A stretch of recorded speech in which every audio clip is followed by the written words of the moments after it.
कृष्णाय नमः। श्री गोपी जन वल्लभाय नमः। श्री आचार्य जी महाप्रभु की 84 बैठक चरित्र 35वीं बैठक। पंढरपुर, चंद्रभागा नदी के उस पार महाराष्ट्र। पंढरपुर क्षेत्र में भीमरथी के तीर पर श्री महाप्रभु जी की बैठक है। वहाँ एक समय श्री आचार्य जी पांडुरंग श्री विट्ठलनाथ जी के दर्शन करने को पधारे। तब भीमरथी के तीर पर आप विराजे। सेवकों को आज्ञा दी कि एक नाव किराए करके लाओ, उस पार चलेंगे। तब इतने में श्री विट्ठलनाथ जी आप 5 वर्ष के ब्राह्मण बालक का स्वरूप धरकर पुंडरीक भक्त को साथ लेकर भीमरथी के पार आकर आप श्री आचार्य जी के निकट आकर मिले। उस समय श्री आचार्य जी महाप्रभु उठकर मिले, फिर एक पट्टा बिछा दिया, उस पर आप श्री विट्ठलनाथ जी विराजे। तब श्री आचार्य जी ने कहा कि आपको बहुत श्रम हुआ है, मैं तो आपके दर्शन को आता ही था।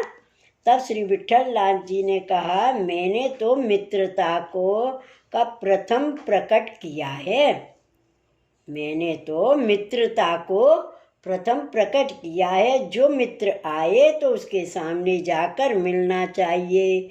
यह सुनकर श्री आचार्य जी बहुत प्रसन्न हुए और निकट की मिश्री भोग धरकर अबीर सो खिलाए।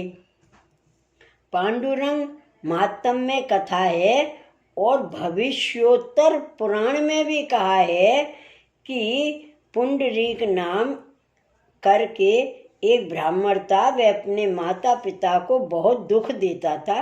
तब एक संघ उसके गांव से श्री गंगा जी नहाने के लिए चला। उस संघ में यह पुंडरीक भी चोरी के लालच से चला। 3 मंजिल तक सो वह चला। मार्ग में वह संघ से बिछुड़ गया एवं भूल गया। रात्रि पड़ गई तो वह वहाँ ही सो गया। 4 घड़ी रात्रि शेष रही, तब वह जगा। एक स्थल पर बैठा हुआ वह क्या देखता है कि 2 स्त्रियां नख से सिख तक आभूषण से भूषित सोने के कलश भरकर उसके सामने से निकली। तब उसने से पूछा, तुम कौन हो, कहाँ जाती हो? उनमें से एक बोली, हम श्री गंगा जी हैं और यह श्री यमुना जी हैं। एक ब्राह्मण माता पिता की सेवा करता है, उसको सेवा से गंगा स्नान का अवकाश नहीं है, इसलिए उसको स्नान कराने के लिए वहीं जा रही हैं। जो माता पिता की सेवा करते हैं उसको घर में ही गंगा जी का स्नान का फल प्राप्त होता है। उसका प्रमाण बताया है। माता गंगासम तीर्थ पिता पुष्करमेव च गुरु केदार तीर्थ च माता तीर्थ पुनः पुनः। इतना कहकर श्री गंगा यमुना जी तो अंतर्ध्यान हो गई। तब उस पुंडरीक को ज्ञान हुआ। उसने विचार किया कि माता पिता की सेवा का ऐसा प्रताप है, तो अब मैं भी माता पिता की सेवा करूँगा। ऐसा सोचकर वह पुनः अपने घर आया। उसके माता पिता उसको देखकर बहुत दुखी हुए। उनके मन में आया कि यह दुष्ट दुख देने के लिए पुनः आ गया है। यह दुष्ट 2 दिन कहीं गया तो हम सुखी थे। उस समय उस पुंडरीक ने अपने माता पिता को दंडवत की, पीछे चरण स्पर्श किए। उसके बाद माता पिता की परिक्रमा करके माता पिता से कहा, आज तक के मेरे सभी अपराध क्षमा करो, अब मैं आपकी सेवा करूँगा। उसके पीछे उसने बहुत वर्ष पर्यंत अपने माता पिता की सेवा अनन्य भाव से की। दीनता पूर्वक सेवा करते 12 वर्ष व्यतीत हो गए। तब एक दिन श्री भगवान ने व्यापी वैकुंठ में श्री लक्ष्मी जी से कहा कि मेरा एक भक्त भूमि ऊपर हुआ है, उसको दर्शन देने को जाता हूँ। वह माता पिता की सेवा बहुत दिनों से कर रहा है, उसको आने का अवकाश नहीं है। तब श्री लक्ष्मी जी ने कहा कि उस भक्त के दर्शन मैं भी करूँगी। श्री ठाकुर जी एवं श्री लक्ष्मी जी युगल स्वरूप से आप भूलोक पर पंढरपुर पधारे। वहाँ वह पुंडरीक माता पिता की सेवा करता था। उसके घर के द्वार पर पधार कर खड़े रहे और उसका नाम लेकर आपने कहा कि जो तेने अपने माता पिता की सेवा बहुत की है, इस कारण तेरे को दर्शन देने हम बैकुंठ से यहाँ आए हैं, तू हमारा दर्शन कर। तब उसने भीतर से ही कहा कि महाराज, एक चरण पिता का मैं दबा चुका हूँ, दूसरा चरण दबाकर आपके दर्शन करूँगा।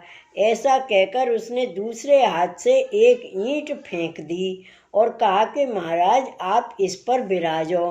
पीछे माता पिता की सब सेवा कर आज्ञा लेकर उस पुंडरीक ने आकर ठाकुर जी को दंडवत की।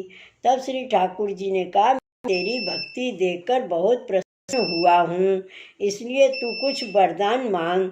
उसने कहा कि महाराज, मेरे कृपा की है, तेरे को 3 वरदान दो। एक, आप मेरे पर सदा विराजो। दूसरा, पहले मेरा नाम हो, पीछे आपका नाम हो। तीसरा, श्री गिरिराज तथा श्री गोकुल 84 कोस ब्रजमंडल में आप क्रीड़ा करते हो, उस बाल लीला के दर्शन मेरे को हों। ऐसी 3 बातें उसने मांगी। तब श्री विट्ठल नाथ जी ने आज्ञा की, तथास्तु। 1 मनवंतर तक मैं तेरे घर विराजूंगा। पहले तेरा नाम होगा पांडुरंग। श्री विट्ठल नाथ जी नाम जगत में प्रसिद्ध होगा। जो कोई तेरी पुरी में आएगा और मेरे से मिलेगा, वह कैसा भी पापी होगा, वह यम की पुरी नहीं जाएगा। गोप मंडली में उसका स्थापन होगा। ब्रज लीला का दर्शन तेने मांगा, वह 28 चौकड़ी पीछे श्री वल्लभाचार्य जी यहाँ पधारेंगे, तब उनसे मैं कहूँगा, तब तेरे को वे ब्रज लीला के दर्शन कराएंगे। ऐसा आपने पुंडरीक को वचन दिया, इसलिए वहाँ अब तक लोग गान करते हैं, पुंडरीके वरदा हरि विट्ठल। उसके पीछे पुंडरीक भक्त के माता पिता को सदैव बैकुंठ श्री विट्ठल नाथ जी ने भेज दिया तथा आप श्री लक्ष्मी जी सहित उसके घर पधारे तथा उसके घर ही में विराजे। पुंडरीक ब्राह्मण सेवा करता था, वह अब 28 चौकड़ी पीछे श्री आचार्य जी पधारे। तब श्री विट्ठल नाथ जी ने कहा कि यह मेरा भक्त पुंडरीक है, इसको ब्रज लीला के दर्शन करने की अभिलाषा है, इसको मैंने प्रथम वर दिया। तेरे को श्री वल्लभाचार्य जी ब्रज लीला के दर्शन कराएंगे, इसलिए अब आप इसको ब्रज लीला के दर्शन कराओ। तब श्री आचार्य जी ने कहा कि आप ही ने इसको ब्रज लीला के दर्शन क्यों नहीं कराए। श्री विट्ठल नाथ जी ने कहा, यह अधिकार तो हमने आपको दिया है, ब्रज लीला के अधिष्ठाता तो आप हैं, आपकी कृपा बिना ब्रज लीला के दर्शन नहीं हो सकते हैं। जब आप अनुग्रह करो तब ही संभव हो सकता है। श्री आचार्य जी महाप्रभु ने मुस्करा कर कहा कि आपकी आज्ञा है, वही करेंगे। इसके बाद श्री विट्ठल नाथ जी पुंडरीक सहित अपने मंदिर पधारे। तब श्री आचार्य जी श्री विट्ठल नाथ जी पुंडरीक सहित अपने मंदिर में पधारे। तब श्री आचार्य जी श्री विट्ठल नाथ जी के मंदिर में पधार कर सेवा श्रृंगार किया। 7 मोहर जो कृष्णदेव राजा की भेंट में से देवी द्रव्य लिया था, उसके नूपुर अंगीकार करवाए। इसके बाद श्री आचार्य जी आप पुंडरीक भक्त को साथ लेकर 5 वैष्णव जो आपके साथ थे उन सहित आप पुरी के बाहर 1 योजन के बीच में अरण्य वन था, वहाँ पधारे।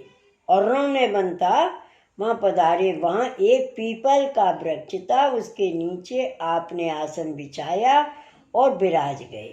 पुंडरीक के नेत्रों में संध्योपासन के जल के छींटा लगाई, इससे उसके दिव्य नेत्र हो गए।